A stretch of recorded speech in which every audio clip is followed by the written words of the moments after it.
What's happening, everybody? It is Eric J. Olson again for part 2 of our double header of the live recording of the Managing Partners podcast. So the Managing Partners podcast is where we speak with top managing partners of top law firms in America and find out what they're doing to fill their pipeline and to get more clients and to grow their firm. Now, we usually speak with managing partners, but today we have a special guest on, a non-managing partner who actually works and coaches with managing partners and other lawyers to help them do the exact same thing through business development. So let me bring on Steve Fretzin. Hey, Steve. How's it going? Thanks, Eric. Great. Well, let me tell the audience a little bit about you. Driven, focused, and passionate about helping attorneys to reach their full potential, Steve Fretzin is regarded as the premier coach, skills trainer, and keynote speaker on business development for attorneys. Over the past 17 years, Steve has devoted his career to helping lawyers master the art of business development, to achieve their business goals, and the peace of mind that comes with developing a successful law practice. Today, we have Steve Fretzin on the Managing Partners podcast. Welcome. Hey, thanks for having me. I appreciate you making the time. I love your background. Be that lawyer. I got a little mix of my tagline, be that lawyer, the one everyone's talking about at the firm. And then you got the Michael Jordan, which is like the, hey, listen, let's go get it. That's autographed from 1995. I picked that up. Ooh, and wow. Yeah, it's my prized possession. And I'm not a big memorabilia guy, but that's the treasure. That's awesome. That's a rarity, I would imagine. A little bit. Oh, good for you. Actually, I have a bunch of questions I want to ask you, but be that lawyer, that phrase, how did that come about? So I was working with some marketing guys and we were trying to figure out like what encapsulates what I do for a lawyer differently than anyone else. And they came up with be that lawyer, the one everyone's talking about. So I say confident, organized, a skilled rainmaker, but be that, you could say, oh, you're that lawyer, and that could be a bad thing. But if you're that lawyer, then it could be a good thing. So it was a little tricky to like figure out the specifics of how that was going to play out. But when we went back and forth, it really rang true for the lawyers that I work with, that they have become that lawyer at the firm that everyone's talking about, the one who's making it rain, the one who's making it happen, bringing in that business. That's awesome. No, I like it. It's short. It's to the point.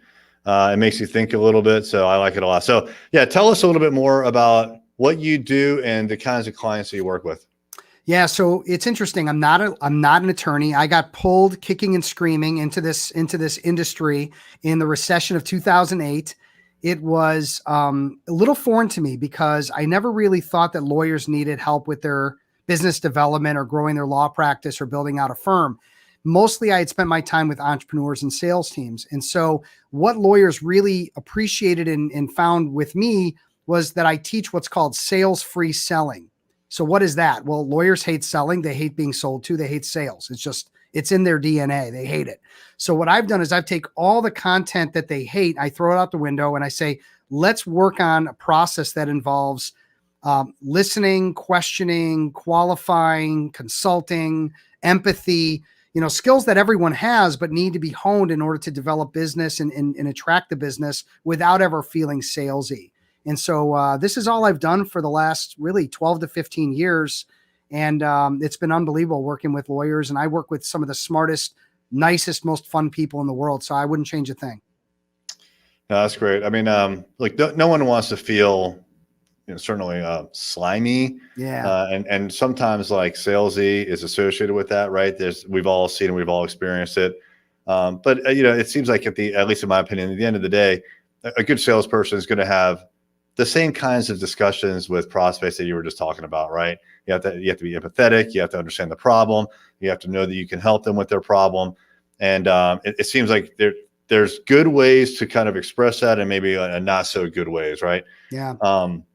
So I know you say like, not salesy, but is this kind of like not, I want to say a sales process, but a way of getting to the same end result, just in a more palatable manner? Yeah. So most lawyers just wing it, right? They just go about it the way they do it, or they go through sheer effort and force. They do it the way their mentor taught them to do it. what they're not recognizing is that buyers have changed, right? The way people buy things, buy legal services is very different than it was 10 years ago, 15 years ago. And so having a process, a plan, a process, a way to execute that makes it all about the prospective buyer and less about you. And it takes the pressure off of talking rates. It takes the pressure off of having to sell or pitch, which is, hey, let's go on a pitch meeting. And I teach the opposite. I teach you don't convince, you don't solve, you don't sell, you don't pitch. There's none of it until you've completely built in this relationship with trust and understanding and empathy, and you understand their problem at a level where they want you. And I have some clients that don't even really pitch at all. They just get papers signed. They get their agreement signed, and it's off to the races. And so but it takes time to learn how to use any process. If I want to be a great golfer, I could read a book on golf, or I could go on the golf course like I usually do and, hack it up. The reality is, if you really want to be a great golfer, you have to spend 6 months to a year with a pro. You have to continue to make mistakes and improve. And that's sort of the way business development is. And we have to put effort and thought into it. And most people don't, which is a shame, but again, it sort of is what it is. Yeah. And I'll add one other thing that I think you need to do to that list. You need to practice, right? So, of course you're going to pay for the time with the pro, but then you have to go to the driving range and you have to exercise, right? You have to exercise that new skill, and you have to hit ball after ball after ball after ball. We have a very structured sales training program here, and every day we role play. And so this is where you want to do it in front of your peers instead of just winging it in front of a prospect. These prospects, they're hard to come by sometimes. You don't want to mess up. And so you don't want to do this for the very first time in a game time situation, right? You want to do it in practice. You need to practice. So I'm going to add one more thing because I think it's really important. So the saying is, practice makes perfect. However, Lombardi explained to his team, it's not practice makes perfect. It's perfect practice makes perfect. And you may have heard that before. You may not have heard that. But essentially what it's saying is you can practice the same things over and over again, and maybe you get better, but most people don't. They're just practicing improperly or incorrectly. So when you talk about role playing, you're right on the money. But what can you learn from a role play? So for example, my clients go on meetings. They leave the meeting. They call me up. They say, look, I just had this meeting. Here's what happened. And then I start tearing it apart bit by bit, finding the mistakes, finding the areas that didn't go. They didn't have a next step. They didn't get to the real decision maker. They talked about rates too soon. And now what's the important part? That the next meeting they go on, they're going to not make the same missteps. They're going to improve. So it's practice, improve, practice, improve, practice, improve. Eventually you don't have to practice. You're not making the same mistakes anymore. They're all in the rearview mirror. I love it. I think that the service that you provide it just dovetails perfectly with the service that we provide, right? So as a digital marketing agency, our job is to get the attention of prospects, top of funnel, right? And then get them to the point where they're convinced enough to make a phone call or submit a form.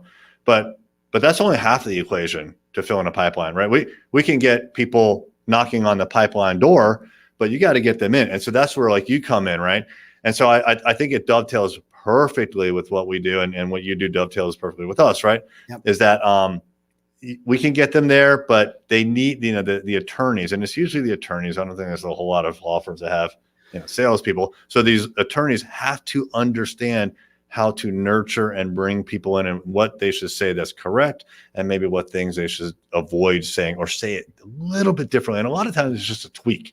So as an example, when I signed up for the sales training for my company, what I noticed is that the person who pitched us, the salesperson for the sales training company, by the way, he was really, really good. Imagine that. He would have a slide deck and it would have bullet points. And I do the same thing. We all do the same thing, right? You have a slide deck and it has bullet points. And what he would say is, now, what about this do you like? And I would be like, oh, I really like bullet number 1 and bullet number 3. And I realized I was telling him exactly what I wanted. Whereas what I would ask in a situation in the past was, here's all these bullet points. What are your concerns? What don't you like? And I try to draw it out of them versus trying to draw out the positive. Just a subtle little change like that can have an enormous impact. Do you see things like that as well with the folks you coach? Yeah, I mean, it's all about. I had an interview with a guy today who's interested in going out on his own and starting his own firm. And my job was to get in the trenches with him and ask him what he's done, what he needs to do, and try to identify those gaps. And in some cases, they don't know what they don't know. So what I'll do is I'll start throwing out multiple choice options and letting him start to say, oh yeah, no, I don't do that, or I don't have that. Oh, I need that. And so sometimes you can get it out of somebody, and sometimes you need to, give them a little, pepper it a little bit to get the answers. But at the end of the day, the mantra is prescription before diagnosis is malpractice. And that goes in marketing and sales and business development alike. We always want to know what the diagnosis is first so that we can properly prescribe.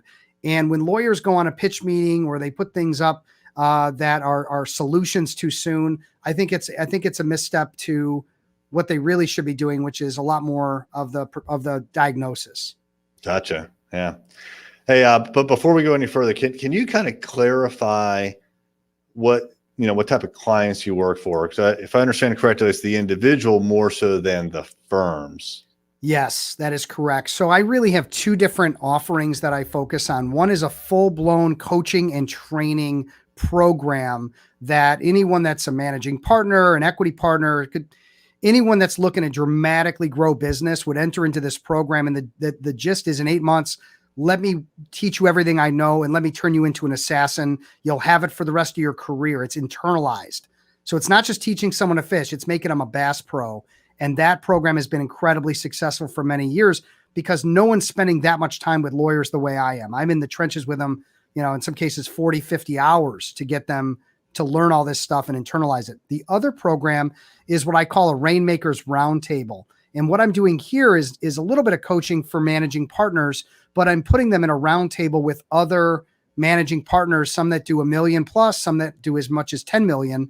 And I'm letting them work together as a strategic partner team, advisory team to help each other. And I facilitate, there's again, some coaching, but I'm really facilitating them, holding each other accountable, sharing best practices. And so when things come up about my culture's bad, or we're losing people to poacher, recruiters, or any of the managing partner stuff that's going on, I let them go after it. And of course I step in when I have to, because I know enough to be dangerous. And together they're walking away with 3, 4, 5 tactical, actionable things to do out of every monthly meeting. And I just love that. I just find that to be so rewarding. I can imagine. Certainly being in a mastermind is fantastic. I'm in a few, and each one that I've joined, I can just tell distinctly before and after. Now, for you and your clients, so I guess for your clients, really, what's it like for them coming into working with you? Like, what are some of the problems that they're struggling with where they reach out to you? Yeah, primarily it's that they either don't know why they're not doing better than they're doing as far as like building a book of business. And someone might be at 2 or 3 million or even 5 million and still not know why they're not at 10, right? And what I'm able to do in about a 30-minute conversation is go through and ask a series of questions. And my job is to find the gaps, right? That's my job. And so what happens in some instances, it's almost like in a half an hour, I've just found a pile of money that's sitting on the table, and they've been walking around that pile for potentially years because they just weren't able to see that money right in front of them and that opportunity right in front of them. Now that could be they're not cross-marketing with their firm, with their team properly. It could be that they're so entrenched in the work because they never figured out how to properly delegate or how to replicate themselves or him or herself. It could be that they just don't have a good plan or process of how to approach business development. Again, they've just been winging it, which has always been the MO for lawyers. I mean, they're not learning this stuff in law school or at the law firm level in most cases. So the idea that they can, so coming into a program, they're really open-minded, or they're not my client. The lawyers that know everything already, they're not going to hire me because they know everything already. Just ask them. All right. The ones that have open minds that say, look, there's a guy who's worked with all these lawyers and had all these great successes. Maybe it's worth taking some time with him and then slowly vetting to see if it's a good fit. And if it is, then the floodgates open and in many cases, everything changes. Now, one of the questions that I like to ask managing partners that come onto the show is, what are your growth plans for the next 2 to 5 years? For this question, I think is applicable to you in the context of your clients, which are managing partners. What kind of maybe results or like growth plans do they actually formulate as a result of coming through this program? Yeah, I mean, this may not be the best answer, but it's sort of like it depends. So some lawyers, they've got the support, the background, the staff, the team to really jump in and get dramatic growth, whether it's for them or it's for people, just their whole firm. Like, how do they build it? And others, they need to fix things before they can really grow. I mean, there's lawyers, as you know, right now, Eric, that are so busy that if I said, "Hey, let's do business development, let's grow, let's add another $10 million," they wouldn't know what to do with it. They're having to give away business now because they can't keep up with the flow. So and I don't handle the operations side. Like, that's not like, I've got partners that deal with that. But like, if I find that they've got some cultural challenges, they've got some internal, political issues, they've got a DEI issue, right? Diversity, equity, inclusion, things that, they've got to fix first, then either I'll address them or bring someone in to address them. And then we can start looking at, that dramatic growth that they may want. But some firms are just trying to hold on, and some firms are saying, no, we got to build. Yeah. Yeah. What are some typical problems that you see that span most of your clients? Yeah, the majority of my clients, where we're focusing specifically on business development, meaning, how do we, physically go out and get business? Their social media presence and how they're using LinkedIn is non-existent. We find that maybe they're getting to the table, but they don't know how to run an effective meeting. So what they're doing is they're making the pitch. The GC will say, "This is great, we'll get back to you," and then they're ghosted, right? Yep. So that's a normal problem that happens. Or they're just not getting a seat at the table. They're not getting invited to have an opportunity because they're not putting in the groundwork, right? Development of strategic partnerships, development of their internal players for cross-marketing. They're not getting, this is the top. They're not getting business, additional cross-marketing, upsell, and quality introductions from their clients. That's a skill. That's a scary, scary thing, but it's a learned skill that if you can follow process and language to approach a client in a non-salesy way, identify that they know a bunch of GCs that you should be talking to, and they can make a quality introduction and get you in the door at a high level, boom. And by the way, just to add, this report just came out through, I think, Above the Law from a Wolters Kluwer reporter, writer. 25% of GCs are ready, willing, and able to move, to change law firms. Okay. That's up from 13% a year or two ago. So like right now, to be a business developer could be the most important thing to do for your firm, because there's opportunity. Somebody's going to get it. And the question is it going to be you? Love it. No, I think you're spot on. And, once again, I think that what you provide just dovetails perfectly with the service that we provide. It's these two things that you need to do to fill your pipeline, get the attention of your prospects and get them to contact you. And then once they contact you, you have to handle them properly. You have to nurture them. You have to say things in an appropriate way. And you may be the best lawyer in the world, but it doesn't mean that you're going to be able to develop any business because of that. Your reputation obviously takes you far, but it's not going to take you to where you want to go every single time. Yeah, we have to do more now than we've ever done. And so the idea that, we can delegate things, whether it's marketing, whether it's basic level business development, LinkedIn skills, we can delegate administrative stuff. We can delegate down to associates to get the work done. We need to open up our time, not only to grow business, but also, quite frankly, to have the balance of eating healthy, working out, spending time with family. You don't want to work 80 hours a week and grow a book and then, fall apart because you're not really taking care of the other side of your life. That's right. Yeah. This has been great, Steve. I really appreciate your time. If a managing partner who's listening wants to reach out to you, or if anyone wants to get more information, what is a good way to get a hold of you? Yeah. So the easiest way is to email me directly. It's steve@fretzin.com, or to just go to my website, check out more about what we do. And then obviously there's a contact page you can fill out, but it's real easy to get in touch with me. I'm I'm happy to talk with anyone that's highly motivated to have a conversation and see if we're a fit. I don't take on everyone that I meet. I turn away people as often as I take them on.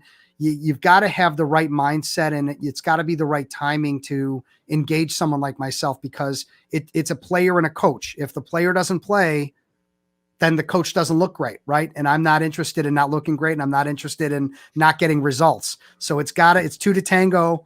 So if you're ready to tango, or at least have a conversation about the dance, I'm happy to take that call. Awesome.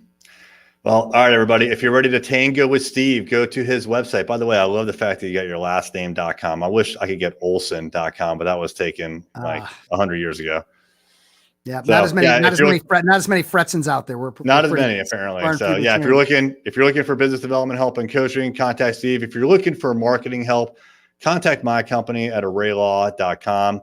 We're a digital marketing agency that focuses on law firms, in particular things like websites, search engine optimization, online advertising, and Google and Facebook, and social media content. And if you're looking for more podcast episodes like this, check out our library of podcast episodes at arraylaw.com/podcast. All right, Steve, thanks so much. Thank you, Eric. Appreciate it.